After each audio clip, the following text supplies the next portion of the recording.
함께 나누신 하나님 말씀 레위기 18장 1절부터 5절까지 있는 말씀입니다. 함께 봉독합니다. 여호와께서 모세에게 일러 가라사대 너는 이스라엘 자손에게 고하여 이르라. 나는 여호와 너희 하나님이라. 너희는 그 거하던 애굽 땅의 풍속을 좇지 말며 내가 너희를 인도할 가나안 땅의 풍속과 규례도 행하지 말고 너희는 나의 법도를 좇으며 나의 규례를 지켜 그대로 행하라. 나는 너희의 하나님 여호와니라. 너희는 나의 규례와 법도를 지키라. 사람이 이를 행하면 그로 인하여 살리라. 나는 여호와니라. 아멘. 오늘 이 말씀을 가지고 행하지 말고 행하라 라는 제목으로 함께 하나님 말씀 나누도록 하겠습니다. 우리나라는 꽤 오랫동안 뿌리 깊은 유교 사상이 지배하던 그러한 나라였죠. 그래서 조상들을 위하여 드리는 이 제사가 아주 굉장히 중요했어요. 나라의 또 민족의 큰 명절이었던 추석과 설에도 제사가 명절의 중심이 될 만큼 제사는 굉장히 중요한 비중을 차지하고 있었죠. 하지만 오늘날 그 전통은 점점 희미해져 가고 있습니다. 과거에는 온 집안 식구들이 모여서 며칠에 걸쳐서 제사 음식을 만들고 제사를 준비하는 그런 시간들이 있었죠. 하지만 지금은 그런 시대가 다 지나가 버리고 어떤 곳에서는 제사를 드릴 때 음식 사진을 프린트 해가지고 그것을 올려놓고 제사를 지내는 그런 곳도 있습니다. 온라인으로 제사를 드리고 또 온라인으로 성묘를 하는 그러한 시대로 바뀌어져 가고 있죠. 과거의 전통과 형식이 그다지 중요하지 않은 그러한 시대가 되어가고 있습니다. 이처럼 과거에는 아주 중요하게 여겼지만 시간이 지나면서 그 의미가 점점 희미해져 가고 퇴색되어 가고 중요성이 점점 떨어져 가는 그런 과거의 전통이나 가치들 이런 것들이 많이 있는 것을 보게 되죠. 그런데 이런 것이 성경 안에도 발견이 되고 있습니다.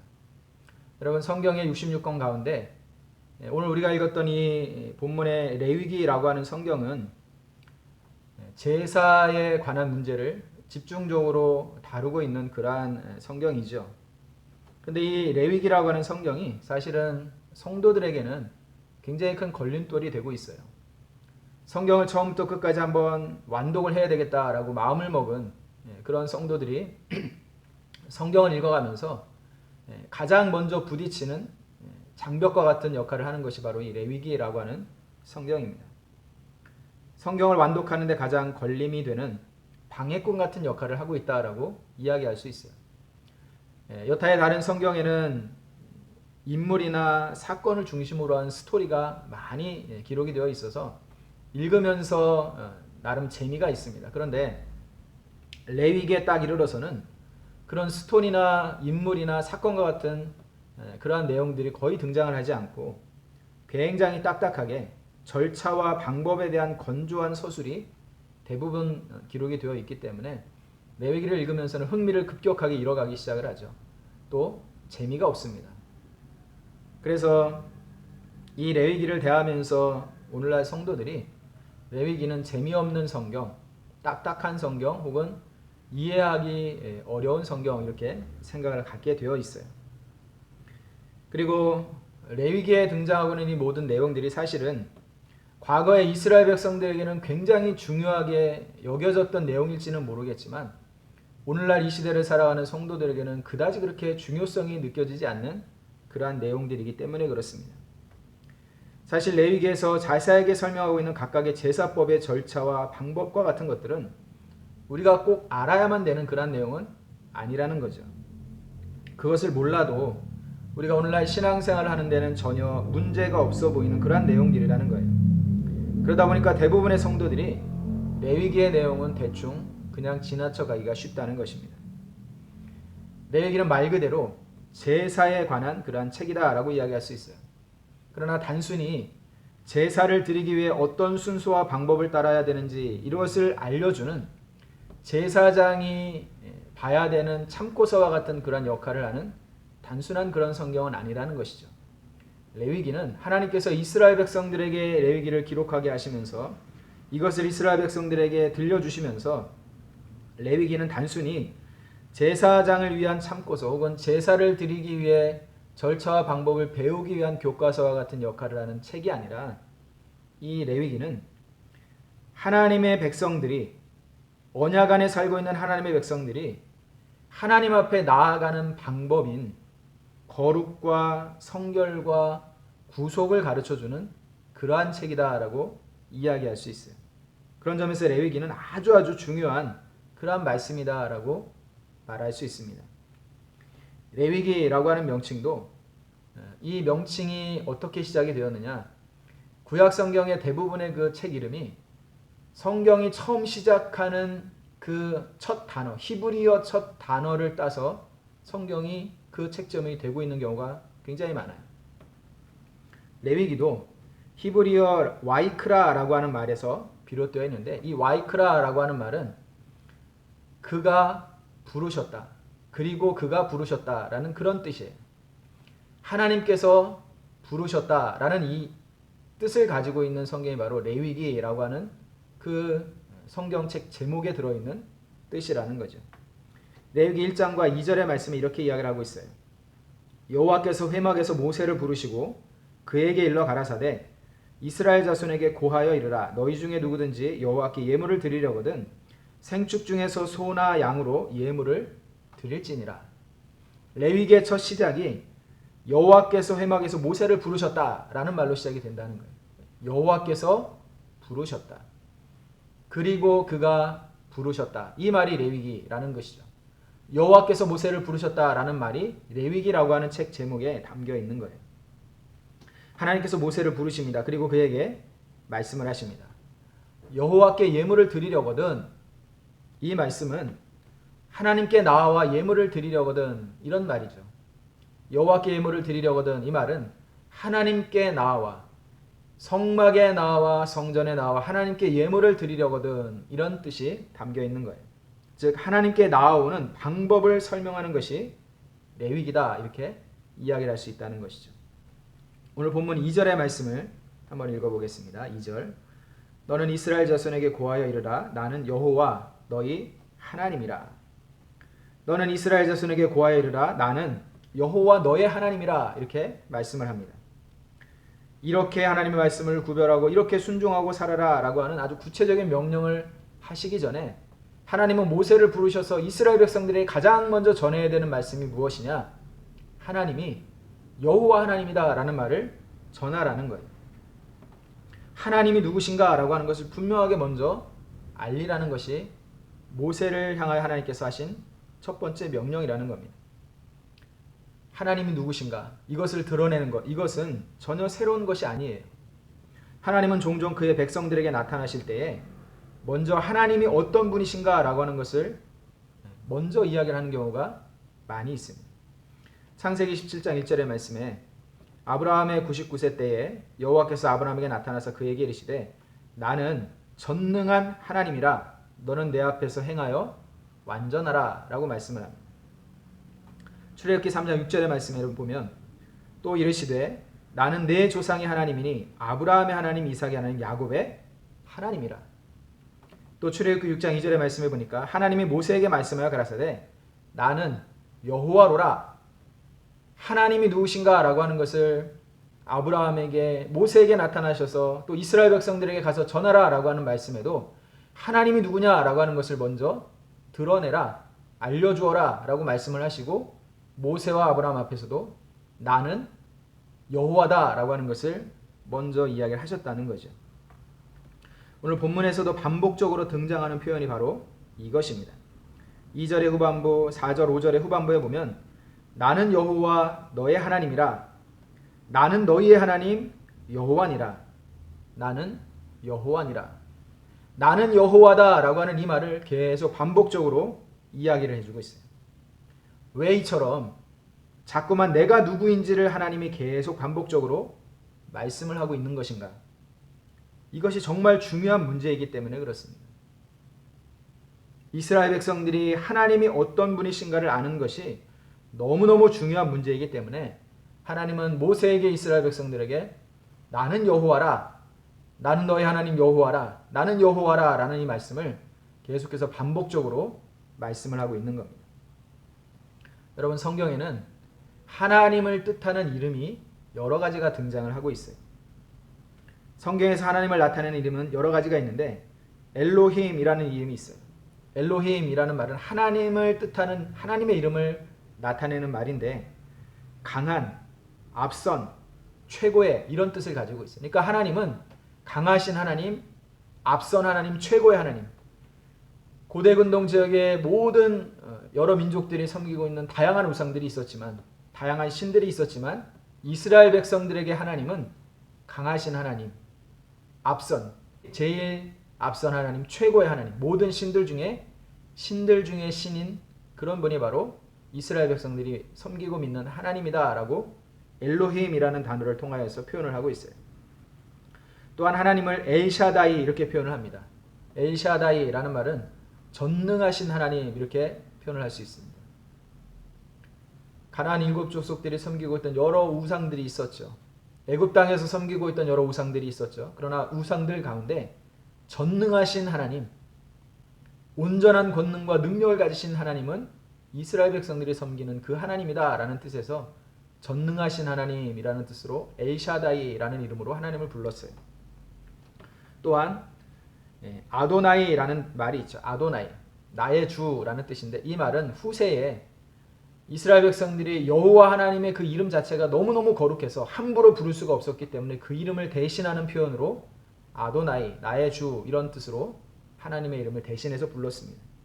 그리고 오늘 본문에 등장을 하고 있는 여호와라는 말이 있죠. 이 여호와라는 말은 구약 성경 가운데 가장 많이 등장을 하는 하나님의 그 이름을 나타내는 고유 명칭과도 같이 사용이 되었던 단어가 바로 여호와라는 단어입니다. 그런데 이 여호와라는 단어는 사실 그 발음이 원래는 여호와가 아니었어요. 히브리어의 자음과 모음의 구조를 보면 여호와라는 발음 자체가 나올 수가 없다고 하죠. 그래서 대부분의 학자들은 이 여호와라고 하는 이 단어가 원래는 여호와로 읽는 이름이 아니라 야훼라는 이름으로 읽어야 된다라고 이야기해요. 그래서 지금도 성당 카톨릭에서는 여호와라는 말 대신 야훼라는 말을 사용을 하고 있죠. 어찌됐든 오늘 성경에 등장을 하고 있는 이 여호와라는 이 말은 하나님의 이름을 대표하는 가장 대표적인 이름이다라고 이야기할 수 있습니다. 본문에서 하나님은 모세에게 나는 여호와 하나님이다라고 말씀을 하고 있죠. 지금 이 말씀은 이스라엘 백성들 앞에 나타나신 하나님이 이스라엘 백성들에게 어떤 하나님인가라고 하는 것을 분명하게 선포하고 있는 것이에요. 그리고 이 여호와의 이름을 부르고 또 기억하고 있는 이스라엘 백성들이 그들이 어떤 존재인지 혹은 어떤 정체성을 가진 사람들인지를 깊이 상기시키는 그런 말씀이다라고 말할 수 있습니다. 모세를 통해 하나님은 이스라엘 백성들이 하나님 앞에서 어떤 사람들이었으며 지금 어떤 사람들이고 앞으로 어떤 사람들이어야 하는지라고 하는 것을 이야기를 하고 있습니다. 3절의 말씀을 같이 한번 보겠습니다. 3절 너희는 그 거하던 애굽 땅의 풍속을 쫓지 말며 내가 너희를 인도할 가나안 땅의 풍속과 규례도 행하지 말고. 모세를 통해 하나님은 이스라엘 백성들이 지난날의 과거를 돌아보면서 그들이 하나님의 구원의 그 은혜를 경험하기 전에 여호와 하나님께서 애굽 땅에서 그들을 구원해 내시기 전에 그들은 어떤 사람들이었었는지를 살펴보라고 생각해보라고 말씀을 하고 계시죠. 이스라엘 백성들은 430년이라는 긴 시간 동안 애굽에서 살았어요. 처음에 요셉이 살아있을 동안에 그를 기억하는 왕들이 있을 동안에는 그들의 삶이 편안하고 무난했죠. 그런데 요셉이 죽고 요셉을 알지 못하는 왕들이 차례대로 일어난 이후에 그들의 삶은 점점점 괴롭고 고통스러워졌어요. 강제 노역에 시달렸죠. 또 아이가 태어나면 나일강에 그냥 던져서 죽이는 끔찍한 비극을 겪으면서 살아야만 했습니다. 그렇게 어려운 시간들을 지내면서 그들은 노예로, 이방인으로, 외국인으로 오늘날로 표현을 하면 불법 체류자들과 같이 그렇게 살았습니다. 근데 그렇게 살아가면서 그들이 고통스러운 삶을 살았지만 그러나 그들이 그냥 단순히 어렵기만 했다라고 하는 것이 아니라 성경은 그들의 삶이 오랜 시간 애굽에서 살아가면서 애굽의 풍속과 삶의 방식에 물들어서 살았던 사람들이었다라고 말씀을 하고 있어요. 그들의 풍속을 따랐고 또 그들의 삶의 방식에 물들어서 젖어서 그들이 그렇게 살았다는 것이죠.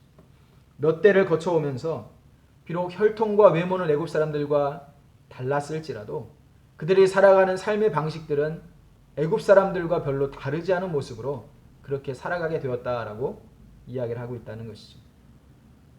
성경이 이스라엘 사람들이 애굽 사람들과 똑같이 살았다라고 그렇게 구체적으로 말씀을 하고 있지는 않지만 이것은 우리가 충분히 유추해 볼 수 있는 그런 내용이죠. 여러분, 러시아에 가면 사할린이라고 하는 섬이 있어요. 근데 이 사할린에는 고려인이라고 부르는 사람들이 다수가 거하고 있습니다. 그들은 일제시대 때 강제노역에 동원되기 위해서 강제로 끌려가서 이주해서 사할린에서 강제노역에 시달리면서 살았던 이 우리나라 사람들의 그 후손들을 고려인이라고 이렇게 부르고 있어요. 그런데 전쟁이 끝나고 또 광복이 된 이후에도 돌아오지 못하고 그 땅에 남아서 살았던 사람들이 그곳에 살면서 같은 민족끼리 결혼을 하기도 하고 또 현지 러시아 사람들과 결혼을 하기도 해가지고 그렇게 살아가는 사람들이 지금도 고려인이라는 이름을 가지고 그 땅에 살아가고 있습니다. 1세대들은 나이가 들어서 죽기도 하고 또 영주 귀국을 해서 이 안산 같은 곳에 단체로 아파트에 모여서 살기도 하면서 그 땅에는 1세대들이 거의 남아있지 않고 이제 2세대, 3세대, 4세대 고려인들만 남아있어요. 근데 가서 보니까 외모는 한국 사람과 똑같아요. 그런데 그들 중에는 한국말을 할 줄 아는 사람들이 거의 없고 또 외모만 한국 사람이지 삶의 방식, 사고 방식 뭐 이런 모든 것들은 그냥 러시아인이다라고 볼 수밖에 없습니다. 불과 2세대, 3세대 만에 그들의 삶의 방식이 그곳에 살아가는 사람들과 어울려 살다 보니까 현지화가 되는 거죠. 그들과 비슷하게 되는 겁니다. 그런데 이 이스라엘 백성들은 무려 400년이 넘는 시간 동안 애굽 땅에서 살았다는 거예요. 그러다 보니까 이 애굽 사람들의 삶의 방식과 풍속에 영향을 받을 수밖에 없고 그들과 비슷한 삶을 살아가다 보니까 물들 수밖에 없고 그렇게 될 수밖에 없다라는 것을 충분히 이해를 할 수 있다는 것이죠. 하나님은 오랜 시간 애굽에 살아가면서 그들의 삶의 방식과 풍속에 물들어 있던 이스라엘 백성들이 이제 출애굽을 한 이후에 더 이상 과거의 삶의 방식을 따르지 말라라고 말씀을 하고 있습니다. 버려야 한다는 것이죠. 과거의 삶의 방식과 그들의 풍속을 따라서 살았던 그 모든 시간들을 이제는 뒤로 하고 그들이 행하던 대로 이제는 더 이상 행하지 말라. 그들이 살아가던 그 삶의 방식대로 살아가지 마라 라고 하나님의 말씀을 하고 있는 것입니다. 그래서 하나님은 이스라엘 백성들에게 하나님이 누구인지라고 하는 것을 말씀을 합니다. 나는 여호와 하나님이라. 이 말은 이스라엘 백성들을 과거 애굽의 그 땅에서 살고 있을 때 종되었던 그곳에서 권능과 능력을 행하시고 이끌어내신 너희를 구원한 그 하나님이다 라고 이야기를 하고 있습니다. 그러니 왜 애굽에서 구속하셨는지를 생각하라는 거예요. 만약 애굽에서 살아갔던 그 시간 그때의 삶이 훨씬 더 좋다고 그곳에서 살았던 삶의 방식이 옳았다라고 한다면 그곳이 행복한 곳이었다라고 한다면 굳이 여호와 하나님으로 이스라엘 백성들을 구속하시지 않았을 것이기 때문이라는 거죠. 우리가 신앙생활하면서 종종 걸리는 것들이 많이 있습니다. 과거의 삶의 방식과 습관들을 우리가 잘 버리지 못한다는 거예요. 예수를 믿기 전에 몸에 배어있던 습관들, 삶의 방식들을 쉽게 버리지 못하고 바꾸지 못하는 경우가 참 많이 있습니다. 제가 처음 교육전도사로 사역을 시작했던 교회가 신림동에 있는 작은 교회였어요. 근데 그 교회에는 부인을 따라서 이제 신앙생활을 막 시작한 그런 남자 성도들이 여러 명이 있었는데 그들이 점심때 국수를 먹고 나면 단체로 싹 사라져요. 제가 한날은 이렇게 밖에 볼 일이 있어 지나가다 보니까 교회 뒤편 골목에서 남자 성도들이 4-5명이 모여가지고 식후에 굴뚝에 불을 떼고 있더라고요. 연기를 뿜어내면서 자기들끼리 이야기를 하면서 식후에 그걸 즐기고 있더라고요. 그들이 지금은 교회 안수집사님 되시고 장로님이 되시고 또 교회의 중요한 믿음의 일꾼들로 그렇게 세움을 받았지만 그때까지만 해도 여전히 과거에 내가 예수를 믿기 전에 가지고 있었던 그런 습관들을 버리지 못해서 예배가 끝나면 쪼로로 달려 내려가서 교회 뒤편에서 골목에 서가지고 담배를 피우던 그런 집사님들의 모습, 성도들의 모습을 제가 기억을 하고 있죠. 여러분, 우리가 예수를 믿지만 여전히 우리의 삶에서 버리지 못하는, 하나님을 알기 전에 믿기 전에 우리가 가지고 살았던 생각들, 또 가치관들, 생활의 습관들, 이런 것들을 여전히 버리지 못해서 가지고 있는 것들이 있을 수 있다는 거죠. 굳이 담배뿐만이 아니라 술도 있고 노름도 있고 또 외도와 같은 것도 있고 또 너무 열심을 가지고 열심히 모였던 동호회 모임, 이런 것들도 쉽게 끊어내지 못하는 경우가 많이 있어요. 과거의 풍속들, 버리지 못한 습관들, 이런 것들이 우리의 믿음을 약하게 만든다는 겁니다. 이스라엘 백성들도 마찬가지였어요. 그들은 홍해 바다를 가르고 지나온 이후에 미리암이 노래를 지어서 하나님의 영광을 막 찬송을 합니다. 홍해를 가르고 지나왔던 그 놀라운 사건을 경험한 백성들이 모두가 함께 하나님의 영광과 권능을 소리 높여 노래하죠. 근데 얼마 지나지 않아서 그들이 먹을 것이 없을 때, 광야에서 먹을 것이 없게 되자 이스라엘 백성들이 즉각적으로 보인 반응이 무엇이었느냐? 애굽에서의 삶을 추억하고 그리워하는 것이었어요. 애굽에서 나온 지 불과 얼마 되지도 않았지만 과거에 자신들이 애굽에서 살았을 때 좋았던 그 순간들을 추억하고 그리워하면서 애굽으로 돌아가자라고 외쳤던 것이 이스라엘 백성들의 모습이었다는 거죠. 과거의 그 모습들을 버리지 못했다는 거예요. 3절의 말씀을 다시 한번 읽어보겠습니다. 3절. 너희는 그 거하던 애굽 땅의 풍속을 좇지 말며 내가 너희를 인도할 가나안 땅의 풍속과 규례도 행하지 말고, 너희를 인도할 가나안 땅의 풍속과 규례도 행하지 말라라고 말씀을 하고 있죠. 앞으로 들어가게 될 가나안 땅의 풍속도 따르지 말라라고 말씀을 합니다. 가나안 땅의 족속들도 우상들을 섬기는 그러한 사람들이었죠.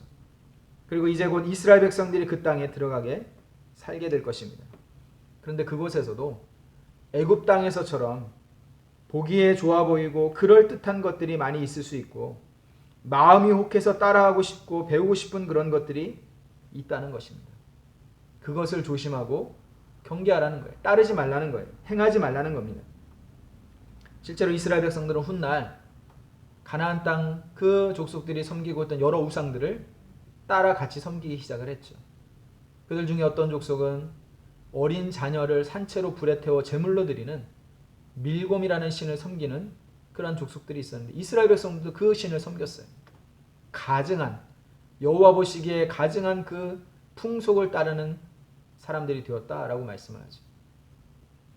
가나안 족속 중에 바알과 아세라를 섬기는 사람들은 제사를 드릴 때에 제사를 주관하는 사람 제사장이 여자 제사장이어서 여사제여서 그들이 제사를 드리면서 그 족속들 중에 남자들과 난잡한 성행위를 벌이면서 그것으로 자기들의 신을 섬기는 제사의식을 치렀다고 알려져 있죠.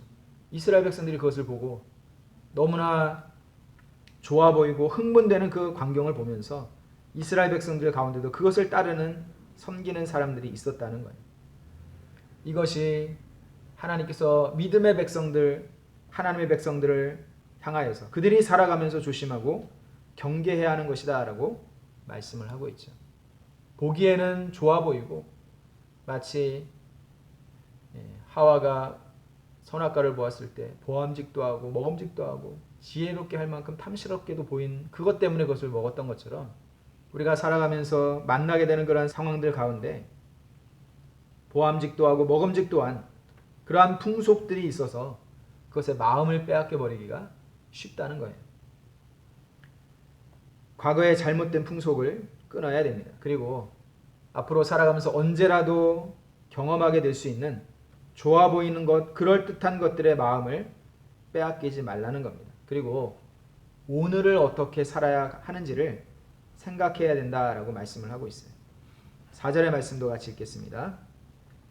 너희는 나의 법도를 좇으며 나의 규례를 지켜 그대로 행하라. 나는 너희의 하나님 여호와니라. 3절에서는 행하지 말라라고 말씀을 해요. 과거의 잘못된 풍속과 삶의 방식들을 따르고 행하지 마라라고 말씀을 하고 있고 4절에서는 행하라 라고 말씀을 하고 있죠. 나의 규례와 법도를 지키고 행하라. 그리하면 이로 말미암아 살리라 라고 말씀을 해요. 하나님의 말씀을 따라 살아가는 것, 이것이 이스라엘 백성들을 향하여서 하나님께서 말씀하셨던 살아가는 삶의 방법이다 라고 이야기를 하고 있죠.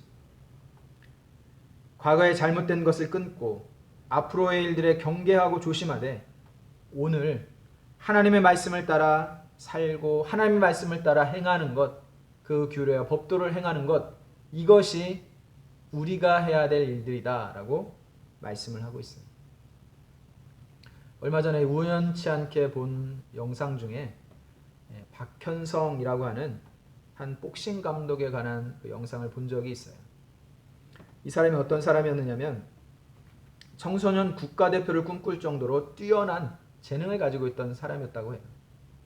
청소년 국가대표가 당연히 될 거다라고 사람들에게 인정을 받았을 만큼 대단한 재능과 또 뛰어난 그런 자질을 갖추고 있던 그러한 선수였다고요. 그런데 국가대표 선발전에서 석연치 않은 판정패를 당했대요. 당연히 이길 줄 알고 있었는데 어떤 일인지 몰라도 하여튼 그 경기에서 지게 된 뒤로 마음이 삐뚤어지고 엇나가기 시작을 해서 내가 내 주먹으로 돈을 벌겠다라고 생각을 하고 그 길로 뒷골목으로 갔다고 하죠.